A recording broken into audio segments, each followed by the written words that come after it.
¿Puedo continuar? Sí. Sí, Sí, sí, Nico, sí, sí, dale dale. nomás. Ahí estoy grabando. Respecto a la situación de las mujeres, digo, una de las cosas es la cuestión de la presunción de despido por causa del embarazo. Obviamente, no se puede despedir a una mujer por embarazo, por haber quedado embarazada, por tener familia. Obviamente hay un tiempo estipulado que inclusive se contempla bastante tiempo antes de que la persona haya quedado efectivamente embarazada. Digo, con esto entra el periodo de descanso anterior al parto y posterior al parto, que son 90 días, y en total.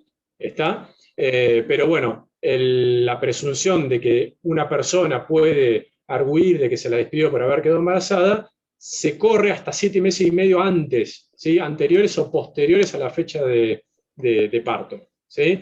Los descansos diarios por lactancia también están incluidos por ley. ¿Sí?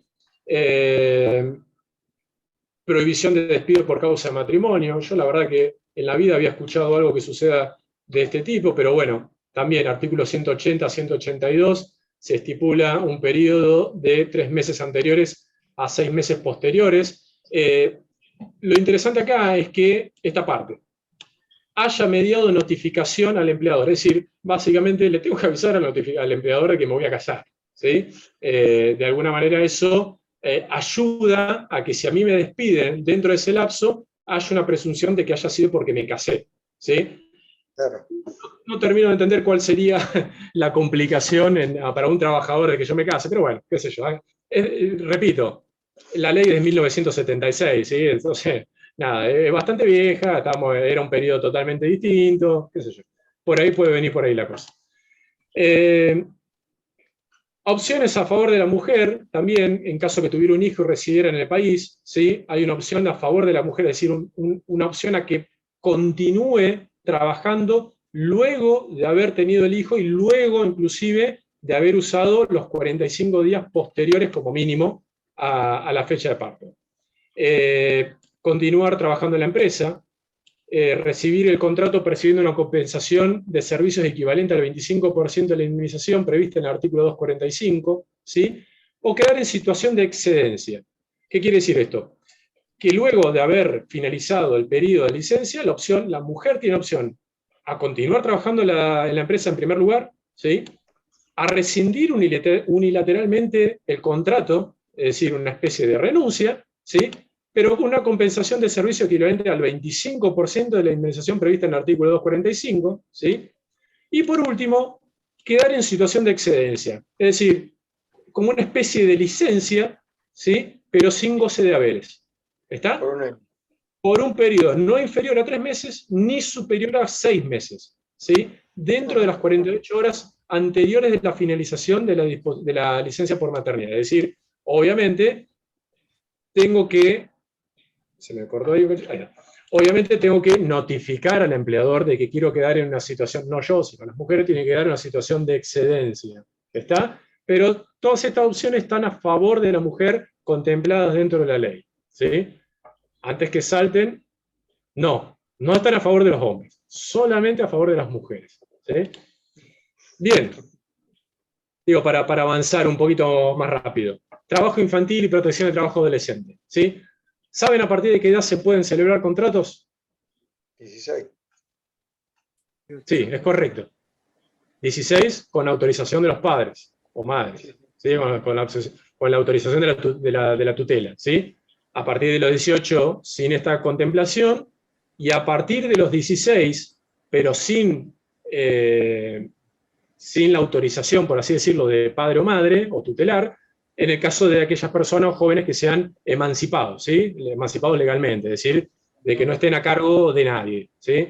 Pero ¿qué sucede en el caso de que la empresa sea familiar? Hay un rengloncito aparte de eso. ¿Lo conocen? No, yo no. Bien, en el caso de que la empresa sea familiar, los menores, mejor dicho, mayores de 14 y menores de 16 pueden trabajar para empresas familiares. ¿Sí? Obviamente que acá hay una gran contemplación que yo por ahí no estoy totalmente volcando, que tiene que ver con que eso no interrumpa, por ejemplo, la terminalidad educativa de la persona, ¿sí? Es decir, yo no puedo poner a trabajarlo durante horas, jornadas extensas, eternas, y que esa persona no tenga derecho a terminar, por ejemplo, el secundario, ¿sí? Pero bueno, se celebran los contratos a partir de 16 años con la autorización de los responsables a cargo, y en el caso de 14 a 16, si son empresas familiares, ¿sí? Pregunta, perdón, una consulta, Martín. ¿Qué pasa con los actores, por ejemplo, cuando son chicos de 10 años, 11 años, o más chicos también inclusive? Es la pregunta que todos nos hacemos, porque además hay un montón de cosas que no están contempladas, que tienen que ver con situaciones de, hasta por ahí así entendido, de violencia, pero bueno, tiene que ver con, está contemplado dentro del sindicato de actores. Una vez lo busqué, la verdad que no lo tengo a mano, pero está contemplado como parte de las convenciones colectivas de trabajo, y además de eso, no interrumpe lo que los menores en este caso vienen a hacer o deben hacer en su cotidianeidad, que es, por ejemplo, la responsabilidad mínima, terminar la escuela en este caso, ¿sí? Pero es una muy, muy buena pregunta que por ahí todos nos hacemos. Yo creo que hay mitad eso, mitad no veríamos chicos en las películas, si nos pusiésemos tan firmes, pero es una pregunta totalmente válida. Me voy a comprometer, si quieren, a buscarlo bien de vuelta, porque lo había buscado hace unos años. Está contemplado dentro de la ley, creo que del sindicato de actores hay y Ministerio de Trabajo está contemplado, y se los voy a compartir. Pero está muy buena la pregunta. ¿Sí? Es una excelente pregunta para un abogado laboral, ¿no? Justamente. Esas especificaciones. Sí. Pero está tremendamente contemplado. Sí, eso está contemplado porque lo había buscado, porque es obviamente el trabajo, si se quiere, más típico de los menores. De hecho, hasta donde tengo entendido, no cobran los menores, en este caso, cobran los padres, ¿sí? Que es distinta la situación a lo que está contemplado dentro de esta ley, porque en esta ley, los que celebran el contrato, ¿sí?, son, en este caso, por ejemplo, en el caso de que la empresa sea familiar, el que celebra ese contrato es el menor, en este caso de 14 años, ¿sí? El menor de 14 años en adelante, ¿sí? Y de 16 años en adelante también celebra el contrato la persona, pero en el caso de actores y demás, tengo entendido que quienes celebran los contratos son los padres, madres o tutelares, no los chicos. Por lo menos en Argentina, después en el resto del mundo no tengo ni idea. Bien. De la suspensión de ciertos efectos del contrato de trabajo, ¿sí? Bueno, accidentes o enfermedades inculpables, ¿sí? Es decir, que no son culpa de los trabajadores, están contemplados artículo 208. Se está poniendo más lindo el 22, ¿viste? ¿Cómo? No entendí nada. No, me parece que es otro tema, no entendí nada. No, perdón. Está bien. En el caso, por ejemplo, capítulos 2, 3 y 4, estipula la reserva del empleo en caso de servicio militar y convocatorias especiales, cargos selectivos o fueros sindicales, ¿sí? Representación sindical. ¿Qué significa ni más ni menos? Es que no se puede despedir a una persona mientras esté cumpliendo con estas obligaciones, ¿sí? Le tengo que reservar el empleo, ¿sí? Obviamente, en la mayoría de los casos, sin el goce de haberes, pero la persona al finalizar ese servicio, convocatoria y demás, cargos electivos, puede tranquilamente volver a su lugar de trabajo, no puede ser despedida a este efecto. Bien. Acá habíamos hablado antes, se había mencionado, pero que son la suspensión de cierto efecto de contrato, suspensión por causas económicas y disciplinarias. Ustedes saben, yo lo copié acá, que durante el aislamiento social preventivo obligatorio se dictaminó un decreto, ¿sí?, que ordena la imposibilidad de empresas para despedir, ¿sí?, o suspender trabajadores durante el aislamiento social preventivo obligatorio. De hecho, ahora se volvió a extender ese plazo, ¿sí? Todo esto es sin justa causa, sin justa causa. Ahora, ¿qué creen que significa justa causa? En el caso de, bueno, estamos hablando de suspensión, pero bueno, en el caso de también despidos es válido también. ¿Pero qué significa justa causa? Y no sé si por ahí la empresa quebró o no sé, yo calculo que por ahí. Se despide. No, sí, en el caso en el caso de que la empresa quiebre, de hecho, los empleados tienen opción a una participación, es decir, pasa por otro lado, pero en realidad lo tiene que ver con una justificación por parte de la empresa para suspender a un empleado. Justa causa significa es ajeno a la condición de la empresa. Es decir, si la empresa tomó malas decisiones, ¿sí? Si la empresa tomó malas decisiones y producto de esas malas decisiones ahora le está yendo mal, ¿sí? Hoy en día no se pueden suspender trabajadores, ¿sí? Ahora, ¿qué es lo que sucede durante el aislamiento social preventivo obligatorio? ¿Entra como justa causa o no entra como justa causa la cuestión pandemia?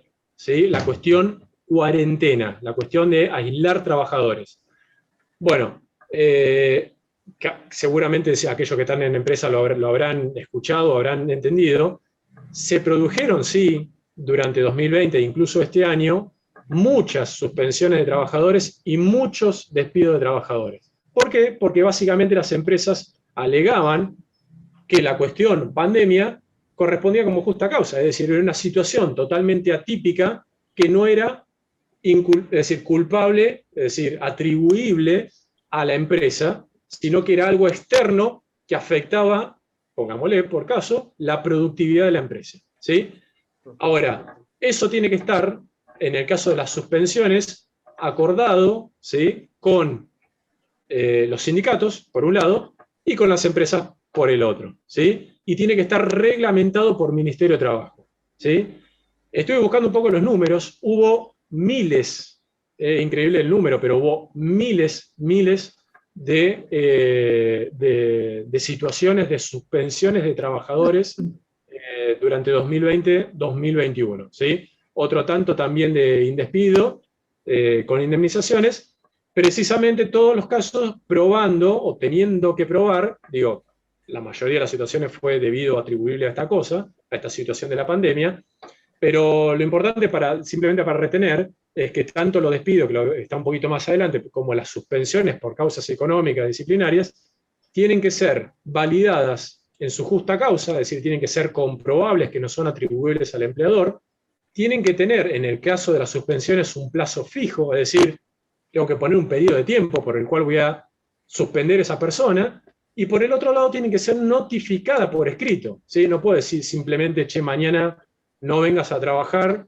está suspendido, ¿sí? Todo eso está, como habíamos dicho, esta ley atraviesa, o está atravesada, mejor dicho, por varias situaciones. La reglamentación, la explicación está en este enlace, y el artículo de decreto está en este otro, ¿sí? De la extinción del contrato de trabajo. ¿Cuándo?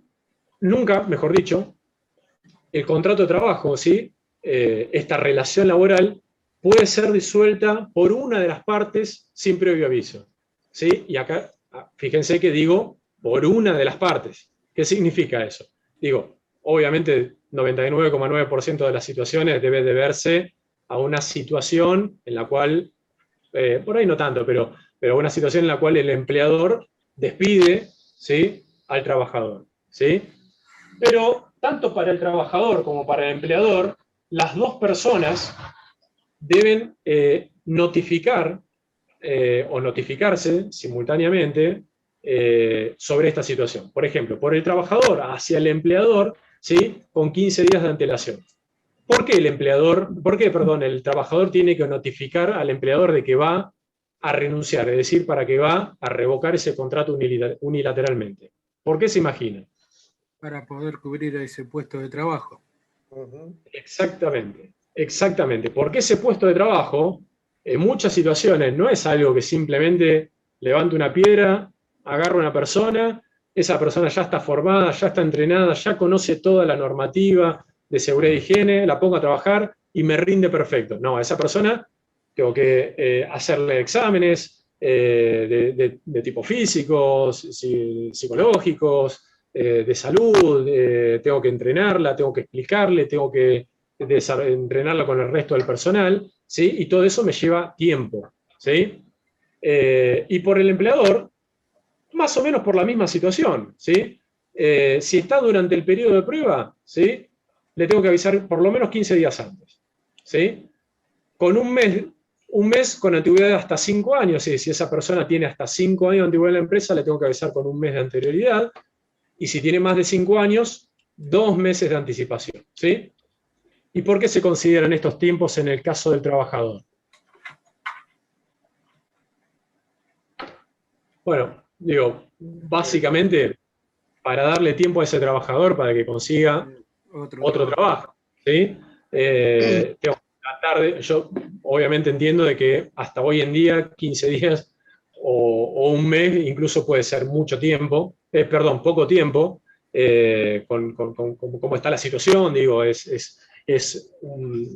quizás un periodo de tiempo hasta insuficiente en algunos casos, pero bueno, tiene en ambos casos el argumento es básicamente el mismo. En el caso del empleador es darle tiempo al empleador para encontrar una persona para cubrir ese puesto, y en el caso del trabajador es darle tiempo al trabajador para que pueda de alguna manera acomodarse. Esto en ningún caso implica la indemnización correspondiente, ¿sí? En los casos que contempla indemnización, ¿sí?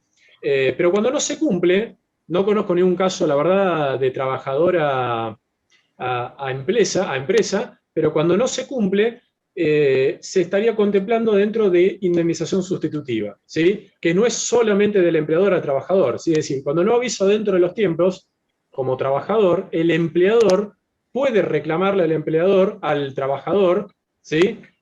Cierto pago que está contemplado dentro de indemnización sustitutiva, ¿sí? Y ahora, ¿cómo se efectiviza en el caso del trabajador su renuncia? Ahí está la fácil, ¿sí? ¿Cómo se efectiviza? ¿Cómo tengo que notificar al empleador de que voy a renunciar a mi puesto de trabajo? Telegrama. Documento. Exacto. Despacho telegráfico, mejor conocido como telegrama, ¿sí? También después de darse la situación, ¿sí? De que esa extinción del contrato se deba a una voluntad de las partes, ¿sí? Es decir, que tanto trabajador como empleador lleguen al mutuo acuerdo de finalizar el contrato ahí. Ahora bien, para que no se encubra una situación de despido, lo que dice la normativa es que ese acuerdo tiene que sellarse, por así decirlo, ante un escribano público o ante la autoridad administrativa correspondiente en el caso de la empresa, ¿sí? Solamente en esas situaciones, no simplemente me doy la mano y listo, porque eso puede entenderse como una situación en la cual en realidad estoy encubriendo un despido bajo la forma de un cierre de ese contrato por mutuo acuerdo. Artículo 242, justa causa, ¿sí? Lo que hablamos antes, estamos hablando ya despido, ¿sí? Despido, no la suspensión, sino el despido. Al igual que la suspensión, tiene que estar fundada en el incumplimiento de las obligaciones, tiene que haber un abandono del trabajo, previo al abandono del trabajo, o mejor dicho, previo al despido del trabajador por haber abandonado el trabajo, el empresario tiene que intimarlo a que sea presente al lugar de trabajo, ¿sí? Agotadas todas las instancias, sí se puede proceder al despido por justa causa. La indemnización, artículo 245, por antigüedad o despido, 1 mes de sueldo por cada año de servicio o fracción de 3 meses, ¿sí? Se toma, acá volvemos a lo que habíamos dicho anteriormente, se toma como base la mejor remuneración mensual, normal y habitual, ¿sí? La mejor remuneración mensual, normal y habitual, ¿sí? Ahí es donde entra todo lo que habíamos mencionado anteriormente dentro de las comisiones, propinas, viáticos, ¿sí? Obviamente que no en el 100%, sino como una especie de, si se quiere, porcentaje, pero se contempla todo, ¿sí? Ahora, acá parecido a lo que es la suspensión, pero ya extinción del contrato, ¿sí? Extinción del contrato por fuerza mayor o por falta o disminución de trabajo. ¿Qué se entiende por este artículo? Artículo 247.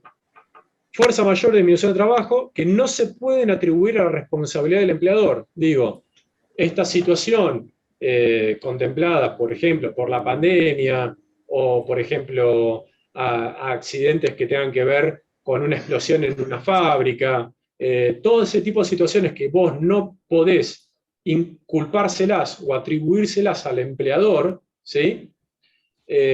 Pueden dar lugar a una extinción del contrato por justa causa.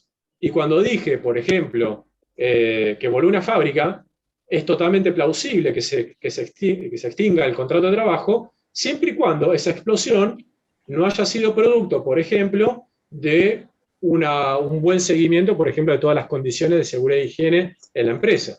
En cuyo caso, sí se la podés inculpar al empleador, porque el empleador no garantizó la normal seguridad de la fábrica. Estoy hablando de casos totalmente, sí, extremos, generales. En los casos de que se extinga el contrato por justa causa, ¿sí? Hay una indemnización, pero el equivalente es a la mitad del artículo 245, es decir, no es la totalidad. Por eso digo que hubo un montón de situaciones durante la pandemia. De hecho, en los últimos números, o últimos relevamientos en realidad del año pasado y de este trimestre de 2021 por parte del INDEC, el empleo asalariado en relación de dependencia cayó y viene cayendo, ¿sí? Mucho. Y parte de todo eso se explica, pese a que vos tenés una normativa que te impide despedir o suspender trabajadores, se explica por esto, la justa causa atribuibles a una disminución de trabajo, fuerza mayor o demás, que no es ni más ni menos que si la gente no puede ir a trabajar a las empresas, por ejemplo, durante 2020, las empresas empezaron a suspender y o despedir trabajadores agarrándose de este artículo, el 247, y el anterior que habíamos visto de suspensión de trabajo. Y bueno, alegaban esto que estamos diciendo, digo, si el trabajador no puede ir, la empresa produce menos, al producir menos entra menos dinero a la caja, no le puedo pagar a los trabajadores, la decisión que tomó es suspenderlo o despedirlos. ¿Por dónde comienza el despido? Cuando es justa causa, ¿sí? Siempre por el personal menos antiguo dentro de cada especialidad. Menos antiguo dentro de cada especialidad, ¿sí? Y de estos, ¿sí? Los ingresados en el último semestre se comienza por quien tiene menos cargas de familia. ¿Está? ¿Se entiende esta parte? ¿Sí? Siempre empiezo por el de menor antigüedad dentro de cada especialidad y siempre en el último semestre, es decir, los últimos que ingresaron, por el que tiene menos carga de familia. Es decir, el que, por así decirlo, pongámoslo en estos términos, menos bocas que alimentar. ¿Sí?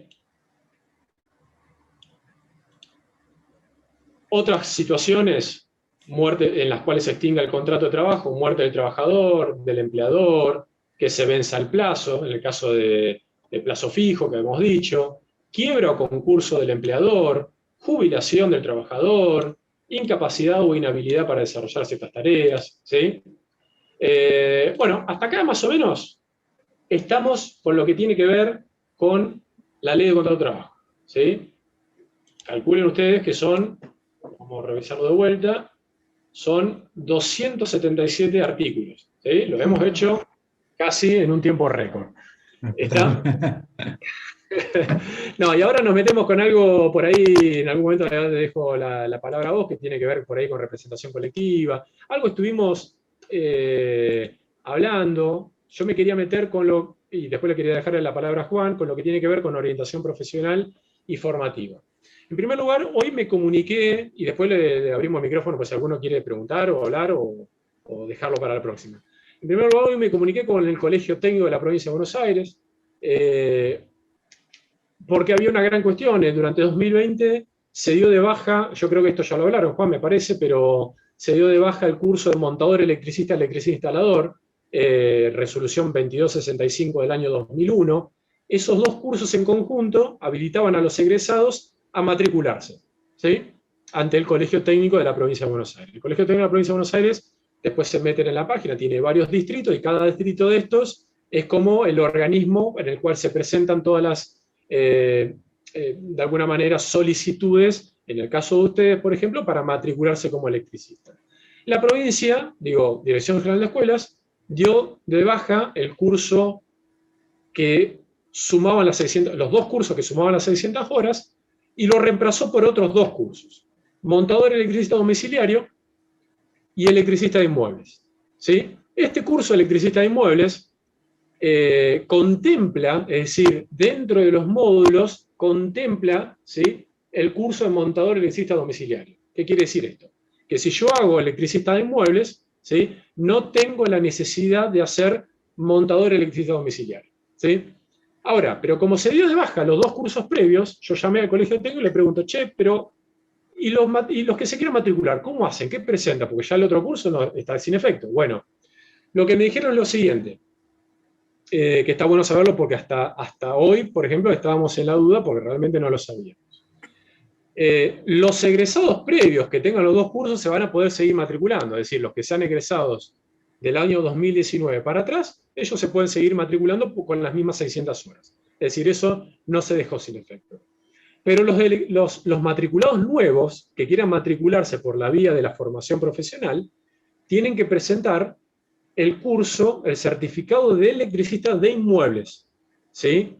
Ellos es el que ese curso, mejor dicho, es el que están evaluando en el colegio técnico. Ellos ya recibieron el diseño curricular de ese curso, ya lo tienen autorizado, pero el proceso de homologación, y párenme cuando vean que por ahí no lo estoy explicando bien, cuando el proceso de homologación del curso lo van a terminar de autorizar, por llamarlo de alguna manera, cuando se apersone a alguien con el certificado en mano. ¿Sí? ¿Qué quiere decir eso? Como durante 2020 no hubo ningún egresado de formación profesional porque no se dictó clases de manera presencial, todavía nadie se presentó con ese certificado porque es un certificado nuevo. ¿Sí? Con lo cual, hoy por hoy, 2020-2021, no hay matriculados electricistas, por lo menos con certificado de formación profesional. Lo que está haciendo falta es que alguien se egrese, agarre el certificado, lo legalice frente a Dirección General de Cultura y de Educación, ahora lo copié y lo tengo más adelante, acá está, y haga su registro correspondiente, ¿sí? Ahora, creo que lo tenía por acá, registro de instaladores 2021, títulos de centros de formación de instalador, de gas, obras sanitarias y electricistas, bajo resolución 2265 con 600 horas cátedras. Este de acá, esta 2265, 600 horas cátedras, es el certificado viejo, ¿sí? El certificado nuevo ya está en vigencia, ¿sí?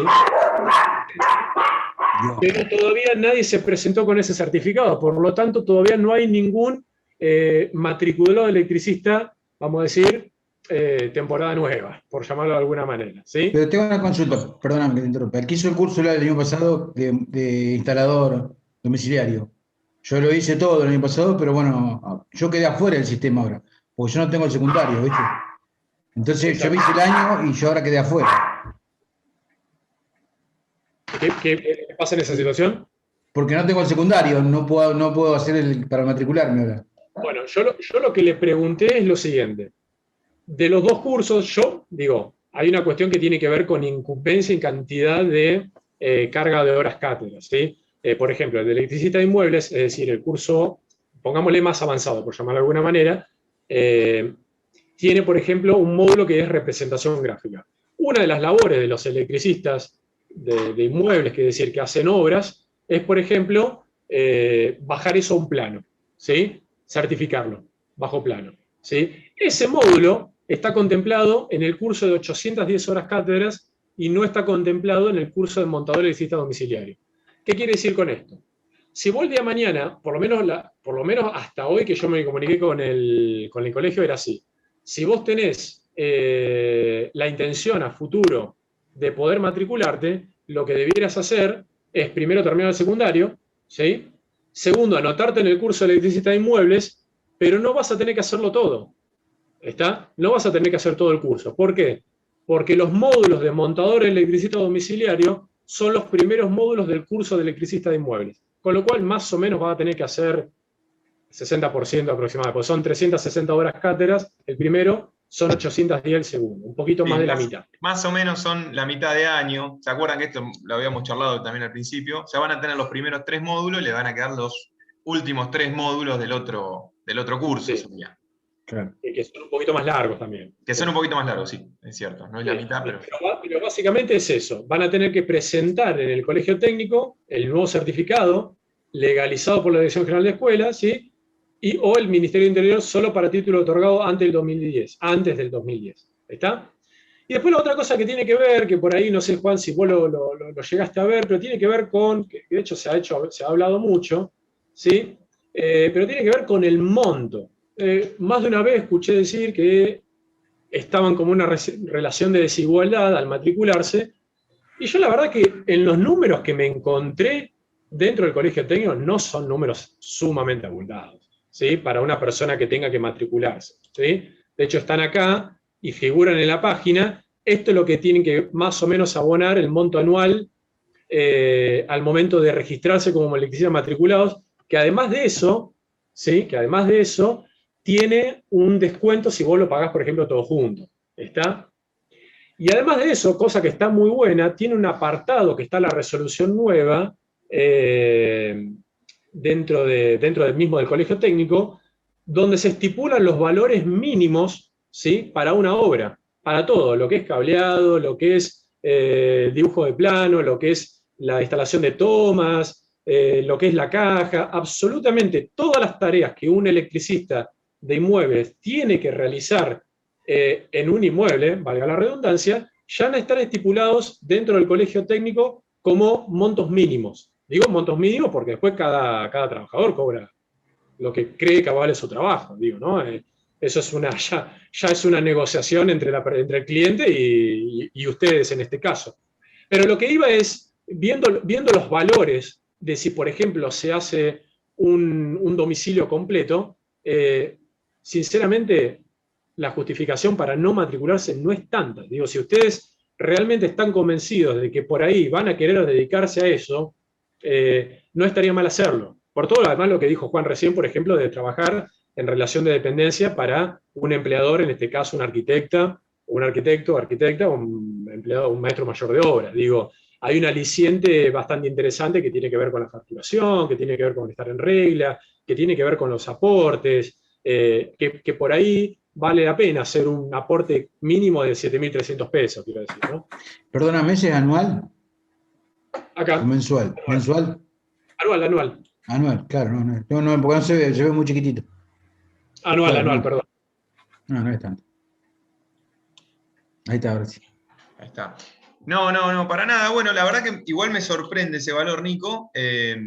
Voy a ver cómo está la situación. La otra vez escuchaba a alguien de Copime que estaba... Copime es justamente el lugar donde todos los técnicos van a hacer este tipo de trámites y demás, de donde se sacan muchas normas, inclusive para lo que es la electricidad, y donde también se determinan los precios, que bien contabas vos, Nico, que son precios referenciales para todos los electricistas que se dediquen a esto, ¿no? Pero bueno, ese valor, la verdad, es que es llamativo. Después voy a preguntar en Copime a ver cómo está todo y nada, le paso también la última información, así adherimos a esto que nos pasa, Nico, a ver cómo está la situación general hoy en día.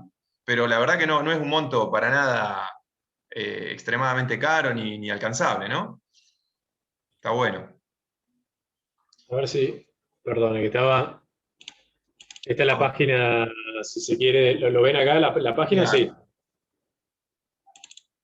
Sí. Exactamente. ¿Vas a ver? Sí. Ahí, sí. Ya se encuentra disponible la emisión de la matrícula 2021, ingresando al sistema autogestión Sigma. Usted podrá recordar de la matrícula y el registro se compone de 2 pagos semestrales de 4.295 cada uno. ¿Sí? Vencimiento del primer semestre opera el 1 de febrero, mientras que el segundo semestre vence el 2 de agosto. Así también, en caso de abonar un pago anual, usted podrá obtener una bonificación abonando un importe de 7.300 pesos, ¿sí? Al 1 de febrero. ¿Sí? Y después, a ver si lo puedo encontrar, que era esto que decía, me parece que es esto, que son la tabla de valores para determinar los aportes mínimos, ¿sí? Acá habla de tareas profesionales, ¿sí? Bueno, hay un montón, me digo, no, pero no todo es para el electricista, hay cosas para el arquitecto, pero digo, a lo que quería ir es que en este punto, donde están los anexos, van a encontrar esto que decía Juan, que son los valores referenciales para cada tipo de servicio, pongámosle, o cada tipo de trabajo particular dentro de una obra, ¿sí? Están en pesos, digo, se puede tranquilamente consultar ahí. Y bueno, nada, a ver si lo podemos ampliar de repente con lo que vos decías, Juan, si hay algo más que esté vinculado, pero bueno, si es ese monto realmente, digo, yo no soy quien para opinar por encima de ustedes, pero tampoco me parece un monto excesivamente abultado si es ese, ¿no? Si es ese. No, tal cual. El único problema es que, bueno, con este título ellos no van a poder, deberían esperar recién al otro año, digo la aclaración para que lo tengan también en cuenta, ¿no? Con el de electricista en inmuebles sería. Sí. En este caso, con este certificado, si se quiere, entramos dentro de todas las categorías que vimos dentro de la ley de contrato de trabajo, donde yo puedo trabajar, por ejemplo, por equipos, ¿sí? O puedo trabajar como, por ejemplo, por auxiliar de un trabajador que está en relación de dependencia de un empleador, ¿sí? Es decir, puedo operar con todas las herramientas que yo termino en el curso, ¿sí? Puedo operar como auxiliar, si se quiere, de un electricista matriculado, hasta que, por ejemplo, cumpla con el resto de los módulos que me habilitan a mí a matricularme a mí mismo, ¿sí? Y la otra cosa, lo último que le quería mencionar, pero no estamos quedando sin tiempo de vuelta, tiene que ver con lo que es la formación continua, ¿sí? Digo, la especialidad, si se quiere, de electricista no tiene, por ejemplo, como el rubro gastronómico o el rubro textil, por ahí los oficios tan delimitados, ¿sí? En el resto de las especialidades, por ahí yo puedo identificar el operario de esto, el operario de la máquina, el lavaplato, el mesero, el mozo. En el caso de la especialidad eléctrica es mucho más complejo de poder determinar, por ejemplo, un sector eléctrico. Cuando hablamos de sector eléctrico no necesariamente hablamos de una empresa, sino, por ejemplo, hablamos de una empresa, quiero decir, donde hay personas trabajando como electricistas, sino más bien nos referimos, por ejemplo, al sector de la energía eléctrica, de la producción, de la distribución, de la generación y demás. Pero sí lo que es importante es que toda la especialidad eléctrica comprende un conjunto de habilidades y competencias que sumadas en su conjunto mejoran las condiciones de empleabilidad de las personas para poder insertarse en relación de dependencia. Les cuento, por ejemplo, el caso del año pasado, en el peor momento, estamos hablando más o menos julio-agosto, cuando explotó la pandemia, nosotros a través de una empresa que nos contactó, metimos 2 egresados de electrónica industrial, ¿sí? En el medio de la pandemia, ¿sí? Ahora, ¿por qué es importante la cuestión de la formación continua? Porque sí es cierto que por ahí el campo de acción para un electricista matriculado está bastante delimitado en las cosas que puede hacer si se queda solamente con ese curso, es decir, puede trabajar en obras y puede trabajar en alguna empresa, por ahí operario en ejercicio mínimo, pero si a eso le voy sumando conocimientos que están dentro de la formación profesional, eso mejora a ustedes por ahí la jerarquización dentro del mismo lugar de trabajo. Por ejemplo, dentro de la formación profesional, el curso base es precisamente el que están haciendo ustedes, electricista domiciliario o electricista en muebles. A ese curso le continuaría electrónica industrial, a ese curso le